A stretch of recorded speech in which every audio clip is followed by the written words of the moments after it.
Blog Talk Radio.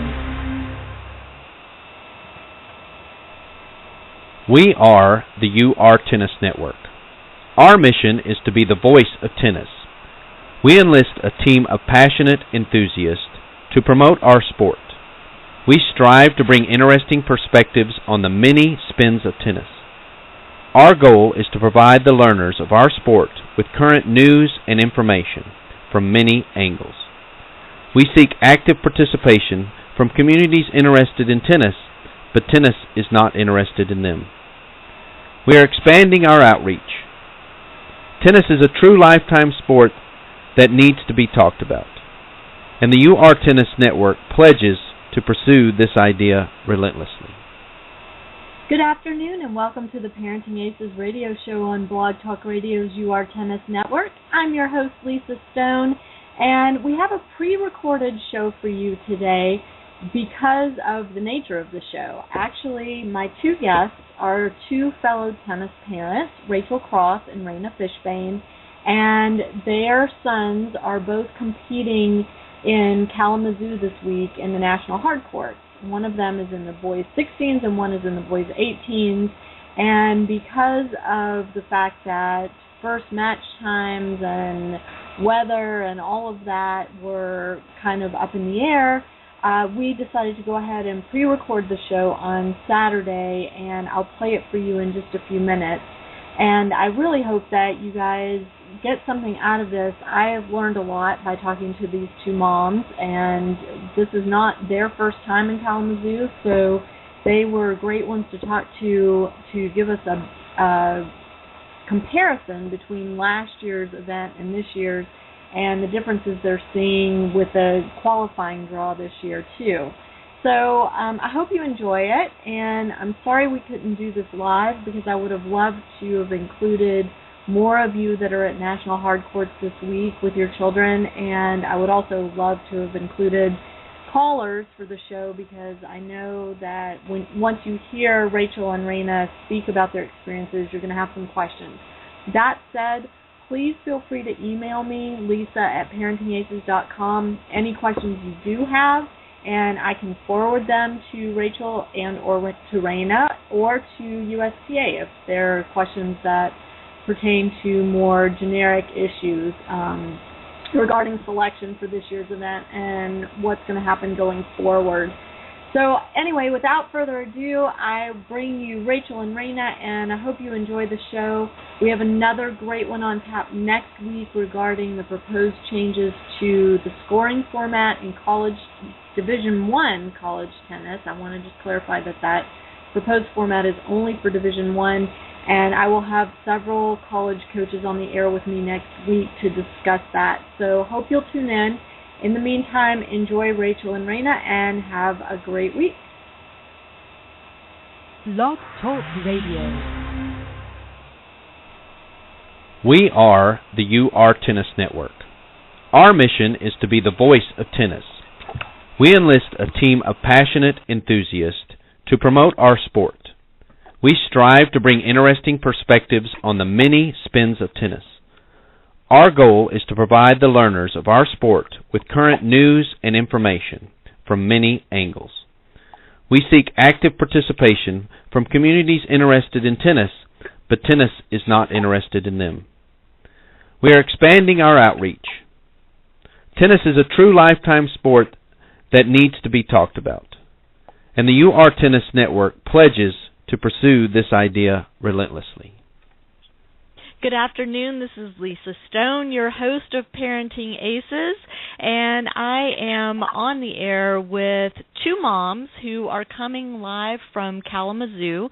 They are at the boys' 16s and 18s hardcourts. One of them has a child playing in the 16s and one has a child playing in the 18s, and I just want to thank and welcome both Raina and Rachel to the show today. And ladies, thank you so much for taking time out from, I'm sure, what is a crazy schedule there in Kalamazoo to talk with us. Thanks, Lisa. We're happy to be here with you. Absolutely, and thrilled to be in Kalamazoo. I'm sure. So just so my listeners have a clear picture of who you are and why you're there, you each were there last year with your sons playing in the 16s, and this year both boys, correct me if I'm wrong, but both boys got directly into the main draw without having to go through qualies. Is that correct? That's right. My son in the 16s and Rachel's son in the 18s were both lucky enough to get endorsement spots straight into main draw. So this is for both of them their second year here at Kalamazoo. And what section are y'all from, just out of curiosity? Mid-Atlantic. Okay, you're both from that same section? Yes. Okay, great. And so when did you get to town? Yesterday? Is that correct? We actually got here Tuesday. The boys came in from national team in Illinois. So we've actually been in town for a few days, and we're able to watch a lot of the qualifying matches. Oh, great. And so talk a little bit about the qualifying, because this is the first year that qualifying has been in existence for National Hardcourts, just as it was at National Clays in July. And it's been an interesting kind of panning out of players and experiences. What have you guys seen so far, and what are you hearing from players and parents? Well, I'll start off by saying a lot of the parents and a lot of the players maybe didn't fully understand the implications of the changes going into this summer of clay courts and hard courts. And a lot of people didn't realize the importance of playing their sectional tournaments and how much that sectional ranking was going to matter coming into this summer. So there has been some confusion and a little disappointment, but some of that is on the confusion over the changes with USTA, and some of that is on the families not fully understanding the implications of the changes. Yeah, I agree. Totally, and it makes me really sad that there are parents that didn't fully understand it, because I devoted a lot of time and energy to writing about those changes and trying to explain them, and hosting shows about the changes, having folks from USTA and from the Junior Comp Committee on the show to talk about them. So what do you think, where did we miss these people? How did we miss these people? How did they miss this information? I think it's a couple of things. I mean, first, it's incredibly dramatic changes this year, very, very significant changes. And so I think that's always going to take people some time getting used to. I also think part of it is that some people didn't understand, and some people, therefore didn't play enough in the section. I think part of it, though, may also be that the changes didn't take into account that some of the top players are not going to be playing in their section, regardless of this whole new endorsement system. And so, what you wrote about today, I think that's why we saw some of the very top players not coming in through the endorsement system, but rather coming in through either wild cards or through the qualifiers. And if I can add to that really quickly, I also know a player who came through the qualifiers in the 16s who missed some of the opportunities to play in their section because they were off playing other international events that they were selected to. So that's an interesting conflict, because, if you get invited to go do some international competition, you want to do it, but that may mean you missed one or two of the sectional events that you need to qualify for these events. Right, and to that point, I mean, I think, qualifying was a good thing for a player like that. They at least had another route into the tournament. But from my perspective as the parent of a child that, had he gotten into qualifying, it would have been by the skin of his teeth. It would have been a real shame to work so hard and get there only to face a kid that winds up being seeded in the main draw, after qualifying. That's a very good point. I'm not sure whether people fully understood what was going to happen to the qualifying draw. I think when I first heard the changes, I thought the qualifiers were going to be the next 64 kids, and that would have been a great battle to see who qualified. But it didn't really work out that way, as you said. Instead, it ended up, as you said today in your piece that you posted, what was it, like 7 of the top 10 kids, or a ton of the top 10 kids in the 18s had to go through qualifiers, or get wild card, or get a wild card. Yeah, I was going to say, in the top 10 in the 18s, most of the Cs are wild cards or came through qualifier. There's a few that didn't, but it's definitely more noticeable perhaps in the 18s than the 16s in terms of what it did to the draws, and even just having to wait to see the results in order to find out who was going to be seeded. Right. Now that is interesting, and maybe y'all can talk about that a little bit too. From your son's perspectives, does that add stress to things that, maybe I'm going to be seeded? Well, not if this guy gets through qualies, he's going to jump ahead of me, blah, blah, blah. I'm not sure if this is going to answer that directly, but then Rachel will answer it. But it is interesting because, from my son's perspective, he's 16. Any other year in the section, he would have only been playing 18s. He's top 7 in our section in the 18s. Because of these changes, he was forced to play every championship that we had for 16s and both. He had to play both now, 16s and 18s. And so it ended up changing the nature of the sectional championships to the 16s because you had these kids who normally wouldn't be there forced back into the section playing that. So, I think that really put another burden on a lot of these kids to be playing these tournaments, and it also then changed the tournaments themselves by keeping kids in. My thoughts on your question are a little different. In terms of the 18s, I think my son would tell you that any main draw match Kalamazoo 18s is going to be ridiculously tough, as it should be. But I will say that I know of some kids in the qualifying draw who definitely got difficult qualifying draws, which I think is a bigger disappointment than hitting a difficult player in the main draw, because at least when you hit a difficult player in the main draw, there's a back draw that plays through, and that isn't true of how the qualifiers were structured. I mean, if you got a sort of quote-unquote bad draw, you got a bad draw, and that maybe limited your chances of making it all the way through. Right. Interesting. The boy that my son lost to at Clay's in the qualifying, who made it through into the main draw and won some matches, also had to go through qualifying in Kalamazoo and also made it through qualifying there. And this is a blue chip kid. So very, very interesting, situation. And I looked at the qualifying draws and I just felt so bad for those boys who faced some of these, not just blue chip, but top blue chip players in the qualies. And, they see their Kalamazoo dream go bye-bye very quickly. Yeah, exactly. It's very interesting when, there's an already declared pro player who ends up playing the qualifying rounds at Kalamazoo. It's been interesting and definitely different. I will say I give a lot of credit to the tournament itself for keeping the fanfare and the atmosphere of Kalamazoo alive and vibrant in the qualifying draws. I will tell you, it wasn't 100% the experience of Kalamazoo once it's officially open, but they did make a really good effort to keep the spirit of the tournament as it's intended to be during the qualifying round. Well, that's good to hear. I mean, Mark Riley is an amazing tournament director, and I know he had a lot of concerns about what was going to happen during qualifying. So I'm relieved to hear that he found a way to make it special for the guys that were there. That's awesome. And interestingly, lots of college coaches at the qualifying round as well.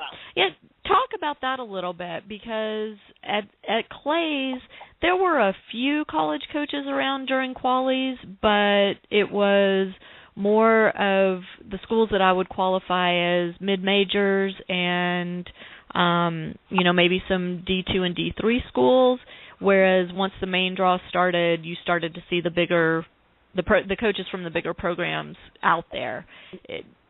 What were y'all seeing during qualies, and how does that compare to what you expect to see once the main draw starts? Or I guess it started today with doubles.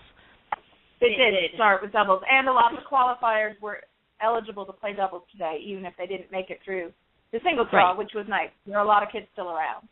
You know what? I really didn't focus during the qualifying rounds, because we were watching friends and cheering for friends, on which coaches I was seeing. All I noticed was I was seeing a lot of coaches, and you're right, Lisa, I saw much more here during qualifiers than I did during clay courts during qualifiers.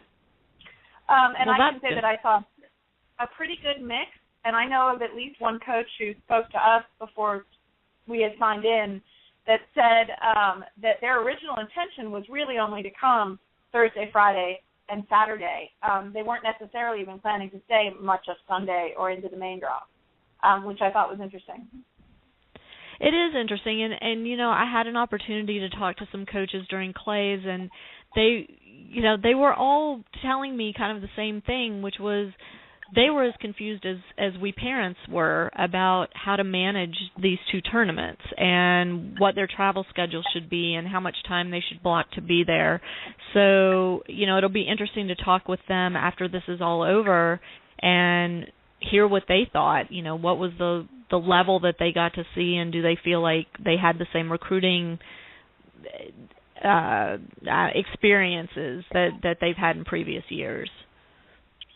Well, and a little bit to that, I know that I've spoken to some coaches before this tournament started who were very confused about the changes and how kids got in or not. And they were concerned about, if they missed qualifiers, potentially missing a player that they were interested in. So I think they were definitely juggling it. But many of them have made the trip, and I agree with Rain. I think it's more now than it was at Clay's. But that's typical of these two events. Typically there are more coaches at Kalamazoo than Clay. Yes, for sure.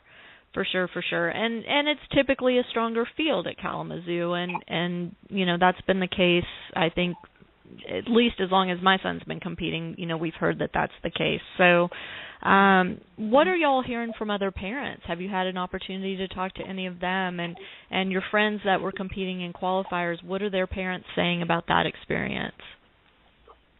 I've had mixed response. I've had a parent that I see at every national event come up to me grumbling and say, I can't believe we came all this way. He's been, you know, top of the country, and we're playing the qualifying draw. I've had that comment. And then I've had the flip side. I've had a kid who was absolutely thrilled to make the qualifier and to be here. So I think it's a real mix. And the one that wasn't happy, is that it's somebody presumably that in previous years has gotten straight into the main draw? Yes. And did that child make it through? No. So, yeah. I mean, and I think that's the difference. And like y'all said a few minutes ago, you know, last year that child would now be in the back draw. And instead, he's done. Well, yes, in that case, still in doubles. But, yes, in theory, not in singles anymore, correct. Mm-hmm. And overall, are you getting a feel for the energy there? Has it changed now that doubles is underway? Is it? I mean, I know you said that the tournament has done a great job at making qualifying, you know, feel important and feel part of the whole event. But is there any kind of noticeable change now that main draw doubles are underway? You know, it's interesting. I was trying to describe to a friend, this tournament just feels qualitatively different than other tournaments, and it's really hard to explain exactly why that is. There is just a level of energy and excitement and fun. You know, we've been really lucky, and our son's gotten to play at a bunch of really amazing, great events. There's nothing like Kalamazoo. There's really not. And, you know, the first time you walk up the driveway and the banners are there and the list of prior winners, it feels extremely special. And so, you know, I think I definitely agree with Rachel. I think they have done an amazing job at making the qualifying event a great event. But today, everything started feeling different again and up a whole other level. And today, everyone felt like, okay, Kalamazoo has started. You were really here. Mhm. Interesting. And so, what are your expectations moving forward now that things are officially underway? And I don't know if you want me to ask how the doubles went today. I haven't looked. Last time I checked online, they hadn't updated results. So, your boys are both playing doubles? Our boys both got through both rounds today, so they're very happy and in a good mood. But, there is no more challenging tournament than Kalamazoo, and so, I know we came in, and I think Rachel came in the same way. We hope our boys play good tennis, compete well, have a good time. Other than that, for expectations here, you're happy every round you get. Well, and I can speak a little bit. My husband played Kalamazoo as a junior, and he has a pretty good perspective on what to tell our son getting ready for this tournament. And it's about the experience and how you compete. And ultimately, yes, you want to win and you want to go deep, but this is one of those tournaments where it really is about going through every match and experiencing it and playing the best that you can and just taking it all in. Because it's not, this isn't a draw where kids typically, quote unquote, go deep. It's a tough field. And so the kids all kind of have a different perspective about it too, because they understand that this is different. This is Kalamazoo. I was talking to a coach just today who, when he was a junior, he was top 10 in the country for several years, and got balls at I think Clay's and maybe, I don't know if it was Easter Bowl, what else. He said he never did well at Kalamazoo. He said, he still kind of regrets it, but he said as good as he was, he never quite got as deep as he wanted here at Kalamazoo. Yeah, it's a different kind of pressure. It's not just another tournament. You have these coaches there, you have the media there. It's very different from what the kids do week in and week out throughout the year. So I'm curious to hear, moving from 16s to 18s this year, Rachel, does your son feel a different kind of pressure now? Our pressure actually started a year ago because my son has a terrible tennis birthday, which basically means he was eligible in the 16s until the beginning of this summer, until June. But in order to play nationals this summer, he had to qualify in 18. So that basically means, unlike Raina, whose son played both 16s and 18s all last year, that was us 2 years ago. And this past year, we was just on 18s to try to get, so he could get as high as he possibly could in order to get one of these spots. So it was a different kind of pressure because he's younger. He's on the young side to be playing main draw 18s at Kalamazoo, having just turned 17. And right. I will watching matches in both age groups. 16s kids are amazing. The 18s kids are a whole other level. You see kids who will be successful professional players, and in the 16s too, ultimately, but they're not that close yet. By the 18s, they're right there, and it's just incredible tennis. Doubles today was amazing. Singles are going to be incredible. So many very, very, very strong players. Well, and I think it is. I was going to say, it's not just that they're going to be professional players. You have professional players playing in the tournament in the 18s. There's several boys in the draw who have lots of experience on the pro circuit already. And I was going to say, naturally, 18s is more pressure because you're closer to the college commitment process. Yes. And so I think that definitely plays into the pressure of 18 because, you're that much closer to committing. Is this, for Rachel, is this your son's first national tournament playing in front of college coaches, or has he had that experience? No, he's had many of those experiences. We've been fortunate that he's had quite a few, but this is the summer before his senior year. Right. So it's tough. It is. It adds a whole different level of stress to walking out on that court. And I don't know about you guys, my son has had to do a lot of work in terms of his on-court demeanor and attitude over the years. He has definitely been a work in progress. And I think when he's playing in front of coaches, he knows he has to hold on to his temper, and, he has to remain calm, and he has to have a certain energy, and that he definitely feels additional pressure when he knows the coaches are there. I think it's something that a lot of these boys have to learn. They're extremely competitive, and that's part of why they're so good. And I think a lot of them kind of go through the same process, and ultimately it's so good for them once they kind of figure that out and once they're able to, control some of that energy and emotion a little bit. And blissfully, some of that is maturity. It just happens naturally, which is a great thing. Yeah, I think you're absolutely right, and it's been an interesting process to watch develop, and it's funny, we were at a family beach vacation, and my mom called me after and said, I saw a level of maturity in him that I hadn't seen, and they were just around him, not too long before that, and even my mom picked up on it, which was nice to hear. Because when you're so close to it, we don't always pick up on it on a day-to-day basis. So it's nice to get an outside perspective. But I think you're absolutely right. It's one of the great things about tennis, or, probably every sport, but I think there's something unique about an individual sport like tennis. And, it is such a hard sport, and we all give up so much as a family, and these boys work so hard, these kids work so hard. But, wow, they can learn so much and do, and that's why we keep saying what a good thing it is long term, because in terms of their character and who they are, what an amazing way to help them become adults. Yeah, absolutely.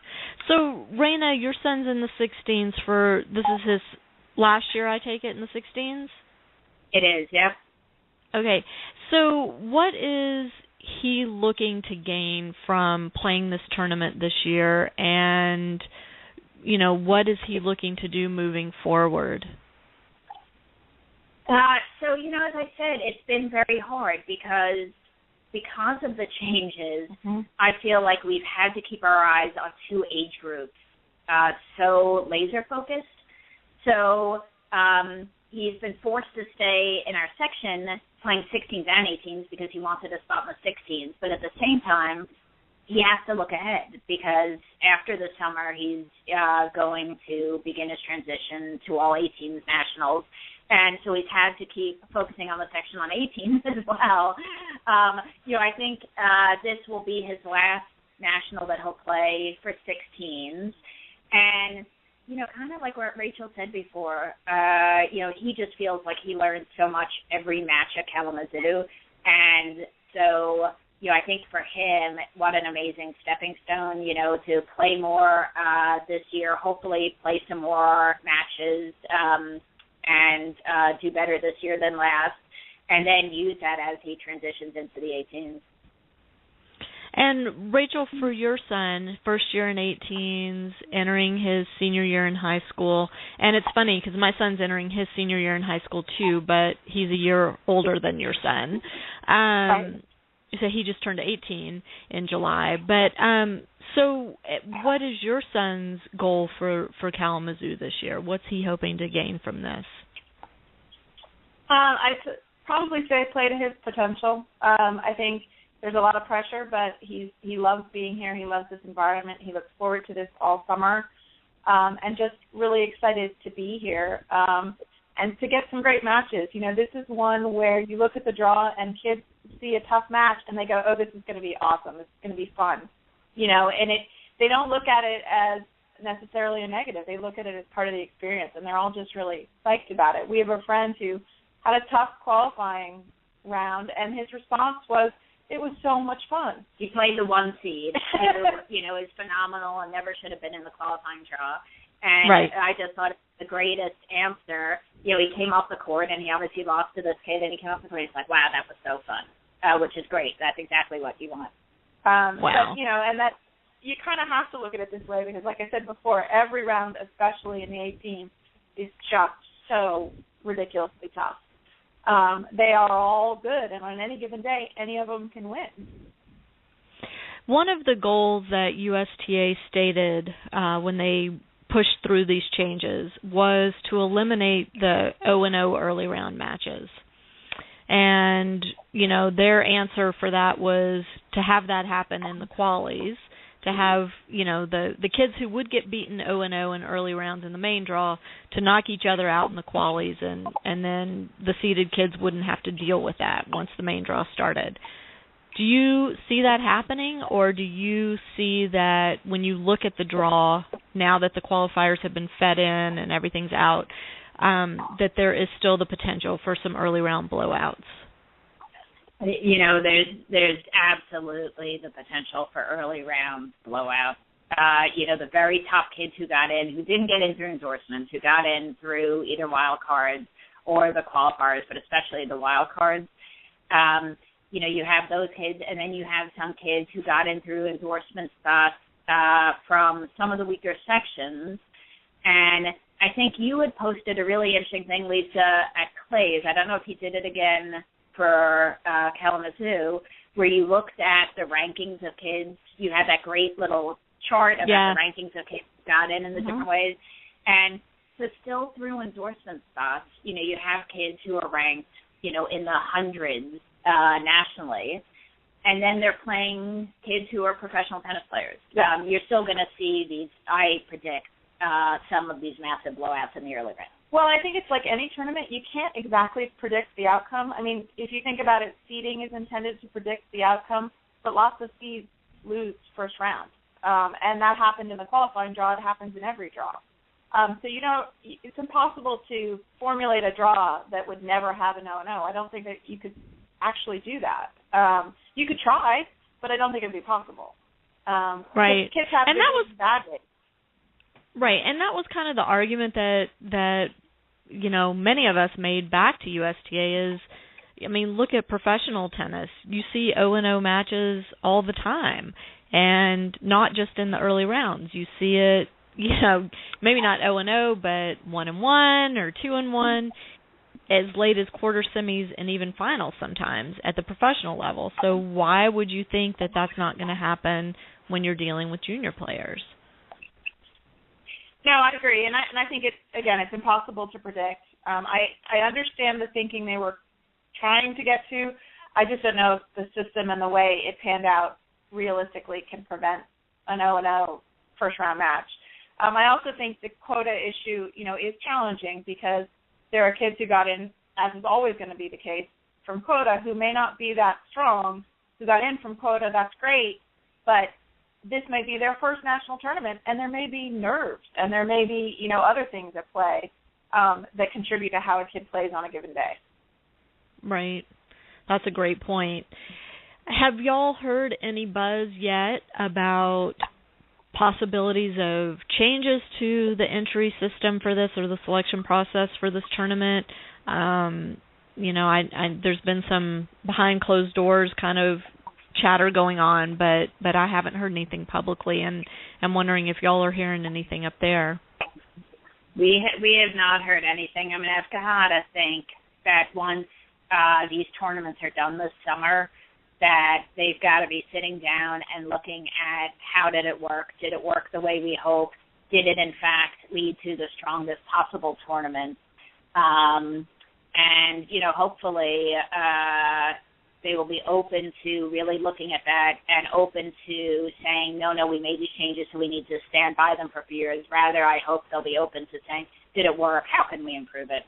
Well, and I think there were some surprises, like when they set this up, the plan was that all 17 sectional champions would play their age group at Kalamazoo, and that didn't happen. So, for instance, in our section, the kid who won our sectional championship in the 18s is playing 16, which is great for him, and everybody's thrilled for him, but that means we got one fewer spot than we were expecting in the section. Because we lost the sectional champion spot. Things like that, I don't think anybody really thought through or anticipated, and there's no way they could have, because I think the assumption was that every sectional champion was going to play in their age group, and it happened in more than one section. We weren't the only one. Interesting. Yeah, I think it happened in 4 sections where they lost one endorsement spot, or it's not an endorsement, they lost one spot because the player who won, at least on the boys' side, I think, the player who won the sectional championship decided to play Kalamazoo in a younger age group, and so they lost a spot. Interesting. Yeah, I think that's one piece that we never did really look at last year, is that possibility. And I felt like we we looked at a lot of different scenarios, and that was one that slipped through. But that's an interesting one to point out. And you're right. I mean, so if a kid won 18s sectionals, like in Southern, you have to play the sectional for the age group that you want to be endorsed into the national tournament. So that wasn't an option in our section, but apparently your section has a different rule. Right, exactly. And I wonder if every section now that they realize they will lose a spot for Kalamazoo, whether they'll go back and make a similar rule. Interesting. What has your section done specifically in response to the 2014 changes? Were there indeed more opportunities for the kids to play in the section? Yeah, they did. They changed our sectional championship calendar also. Like I think a number of sections did, and so there were a number of changes. But I think overall it did mean that there were more opportunities for players to come in and play the championships that they need in order to get an endorsement spot. And I think that what they did, the biggest thing that they did was align our calendar to the national tournaments, so there weren't conflicts between playing in the section and playing some of the selection tournaments or regional tournaments. They did a good job of sort of overlaying the two calendars and trying to figure out what schedule made sense. And they tried to take into consideration the issue of playing two age groups. So, for instance, in our section, they try to play 16s and 18s on different weekends. Right. So kids can play both if they need to. So little things like that. I have to say our section's been pretty responsive to trying to stay on top of the changes and keep everybody informed and trying to understand what's going on. That's very interesting that you say they scheduled the 16s and 18s on different weekends. I did not see that happening in Southern. I wonder if that happened in any of the other sections, because that's a smart move. It is, absolutely, and a very important move for players like my son, and I think there's going to be a lot of players just like him who have to be straddling two age groups. So definitely I think the Mid-Atlantic did a great job with that. And also, a great job in trying to get information out so their families understood what the changes meant. That's good to hear. I think Mid-Atlantic is among the rare few that took responsibility that way. I'm hearing from others that they really got no information and were so confused even about their sectional tournaments. What our section did was actually add a tournament that if you played that tournament, you didn't have to play our summer closed to get endorsed into nationals. You only had to play one of the two. And so that gave the players some flexibility in their own tournament calendar. If they were planning something different for their summer, they didn't have to come back and play our sectional close. So that was a really good thing that Southern did. But interestingly, it wasn't publicized, that they had created that additional opportunity, and only people that were really studying the calendar picked up on it. And so, there were kids that missed that first opportunity that were then stuck playing the Southern closed in June. So, yeah, I'm glad to hear that Mid-Atlantic did such a good job of informing the families, because if we don't know, how are we supposed to take advantage of all these incredible opportunities that they're creating for us? And I think the biggest bummer is over the next year or two, people are going to understand this, and they're going to understand much better what the changes mean, what they need to do as a family, what players need to do. I think it's really hard for families like yours, Lisa, where this is your last year, right? Yeah. And so it just hit right now, and this is it. You don't have a chance to figure it out over time. Well, I think a lot of the parents fear that it will change again. So everybody's a little suspect that, sure, there's been these big changes, but as soon as we figure it out, is it going to change again? And the answer to that is probably yes. Yeah. I can't imagine USTA is going to be satisfied with the way things panned out this year. I'm hoping that they're going to go back to the drawing board, but we won't know. But it's true, and one of the things that was suggested before all this got signed into quote law was that it be grandfathered in through the various age groups, starting with the 12s, and that would have alleviated my kid's situation for sure, and those that are like him that have the summer birthday, and it would have entitled him to some additional opportunities that were taken away. But c'est la vie. I mean, we can't worry too much about that, but I am hoping that USTA will take a close look at how they implement changes going forward, not just the changes themselves, but how they choose to enforce them on the juniors, and wouldn't it make more sense to test things out with the 12s as opposed to testing them out on the kids that have 1 year left? Right, exactly, who are in the process of talking to college coaches, who have 1 year left to play tournaments like this, all of that. It makes sense. I also want to mention there have been a couple new things that came out of these changes that I think at least we've heard pretty positive feedback on. We were lucky enough, the boys played the national doubles last year. That was a really positive experience and a positive change. And also, we've heard good things about the national high school tournament. Neither one of our kids played it, but that's a new event that came out of some of these changes that I think people are excited about. So, I mean, it wasn't really directly related to the changes. That was New Balance stepping up and wanting to get involved. So USTA definitely, they endorsed the tournament, so that's a good thing. But the selection process for that was like nothing they've ever done. It was based on a whole different ranking system, But yeah, I have heard good things about it. I'm still waiting for somebody to email me their experience. I've put a couple things out asking for people that went to that tournament to share their experience with me because I'm curious to hear how it went. But that was another example though of a tournament being created at a time of the year where if your high school season is in the fall and you didn't play, you were left out.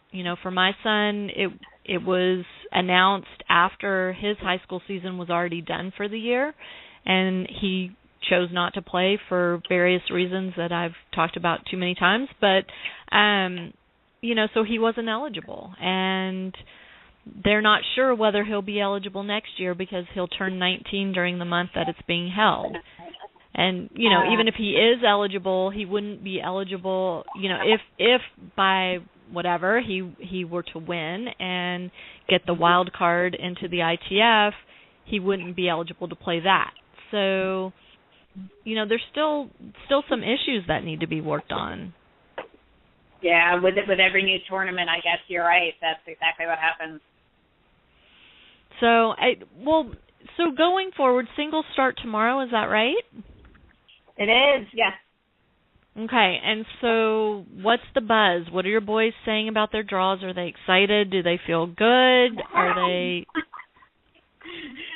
So tomorrow's schedule, and the schedule changed a little bit this year, I think, because of qualifiers. So there was just 2 rounds of doubles today. Tomorrow there's just 1 round of singles, win or lose, I believe. Yes, and no doubles at all. So it's going to be an interesting day because it's going to be a short day and 1 match, and then, see what happens. I think everyone feels really excited to start singles. I think particularly for our boys, because they were coming from the national team in Illinois, they've been here now for a while, and I think they're feeling lots of energy and lots of, okay, ready to go. Yeah. Why did they decide not to play doubles tomorrow? I'm thinking in terms of cost for the kids who didn't make it out of qualifying in singles but are playing doubles and maybe won both rounds today. They're having to hang around a day where they have nothing. Unclear. It may be a scheduling issue because, they have a lot of singles matches to get through in one day. And doubles tends to move faster. So, doing more than 1 round of doubles on a day, you can get through a lot of matches. Whereas, tomorrow is going to be a long day. I know that at Stowe, the main site where the 18s are playing, matches start at 8, and the last singles don't go on until 5:30 or 6:30 at night. And that's only one round. So you have kids who don't have their first match tomorrow until 5 o'clock at night. Wow, interesting. But again, in terms of the USTA stance on we're trying to reduce costs for these tournaments, I'll have to look in the draw and see if there are any kids still in the doubles that didn't get through the singles. That certainly isn't a cost savings for them. Well, and there are definitely kids who were qualifiers who are not in the singles draw who are still in doubles. There are definitely, I don't know how many, but there definitely are. Because there were only 4, there were the 8 qualifiers in each division plus the 4 lucky losers, 3 and 18s and 1 and 16s. And there were definitely teams of doubles players that had qualifiers that got through today. Interesting. Well, I'm hoping people will contact me about that and let me know how they felt about having to stick around for a dead day. We had that at Clay's too. There was a dead day at Clay's between the qualifying and the main draw starting. So the kids who were sticking around for doubles like we did were paying for a day where there were no matches being played. Well, it would also be interesting to see what percentage of the kids who did not make it through the qualifier signed up for doubles. Right. To play in the main draw. Because I'm not sure what that breakdown is. Yeah, I haven't looked at that yet either. I know in Delray it was a pretty high percentage. A lot of the kids stuck around and played doubles. But in my son's case, he was scheduled to play doubles with a buddy from home who was also in qualies, who also did not make it through qualies and last minute decided, sorry, not sticking around. And so it'll be interesting. I would suspect that at Kalamazoo the kids would choose to stick around just to have that exposure. I think that move, right, to come and to play, even if it's just doubles in the main draw at Kalamazoo, I was thinking you'd probably see that most of the kids wanted to do that. Yeah, I would be surprised if it turns out otherwise, but we'll definitely have to take a closer look at that for sure. So anything else you guys want to share with me? Any other differences you're seeing or feeling from last year to this year? Or, Rachel, for you, especially going from 16s to 18s, any other major differences that you're noticing? The biggest difference we've noticed personally is that my kid has played on the main site the entire time, and last year only got to play on the main site for 1 match. So that's been an interesting change. And they did divvy up the matches a little bit differently for singles tomorrow with all 18s at Stowe and all 16s at Western. But today during the doubles, they mixed it up some so that there were some 16s that played at Stowe and vice versa. No, just in general, just love this tournament. One of my favorite things about this tournament is the community of Kalamazoo and the volunteers. And you can go into any restaurant in town and people know you're here for tennis, and they're super friendly and super excited, and they ask all about the matches, and that's pretty cool. That doesn't happen at most tournaments. Definitely not. And Raina, what about you? Since you guys were there for 16s last year, there again for 16s this year, any other noticeable differences? Not so much yet. I think I'll have a better sense a little bit when singles starts.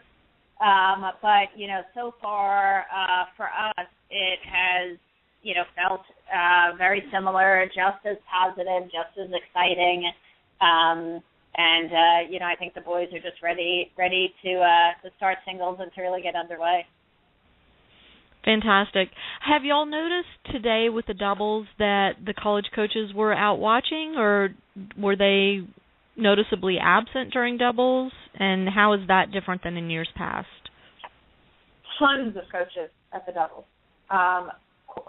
Quite noticeable how many there were. There were really a lot. And having played 16s last year, I don't know if I can compare apples to oranges because we were at the 18 site this time. But I would say there were more coaches at the doubles matches today than we saw last year at 16. But lots of coaches at 16 doubles too today. It's funny. I was thinking about that today. Whether for the coaches, obviously doubles is so important for the college coaches. I was wondering if they kind of enjoyed today because they got to really just focus on the strength of the player in terms of doubles today. They got to watch nothing but doubles today and really focus on doubles skills. And I didn't get to talk to any of the college coaches about that today, but I was wondering if they said, hey, this is kind of good for us. We can really, really focus on doubles today and then, watch the singles matches moving forward. That's a great point, and I would hazard a guess that your assumption is right on. Yeah, definitely. It will be interesting. It will be interesting to see having this day of just doubles, what people think. Is that new? Had they not done that in previous years? Had a day of just doubles? Last year it was a different format. It was a combination of singles and doubles on given days. This was a change, and I actually think it was kind of a nice way to warm up the tournament for the singles draw. The kids love doubles so much, and it was just fun to see. It was fun to see, tons of courts of doubles warming up, and everybody was really excited. And doubles is just fun. For sure. Okay, well, anything else you guys want to share? I know you're anxious to get your boys fed and back to the hotel and get ready for tomorrow. Our plan for tonight is a lot of food, a lot to drink, and early to bed. But no, it's early, but it's been great so far, and it'll be interesting to see as the week unfolds. Yes, absolutely. Well, I hope you both will shoot me an email or text or something and keep me posted if there's anything you notice that's wonderful, anything that you notice that you'd like to see tweaked for future tournaments. And, I'm relying on you guys to be my eyes and ears on the ground this year. So thank you. Great. We will. Yeah, thank you for having us. It was fun. And best of luck to the boys. I know they're going to have a great experience, and it sounds like you guys are just on track for having a wonderful week there. So I'm jealous, and we'll be living vicariously through all of you that are there, and anxious to hear how things go. So best of luck, and thank you both again for taking time out to be with us today. Thanks, Lisa. We really appreciate it. All right. Good luck. I'll talk to y'all soon. Bye. That sounds great. Bye. Bye.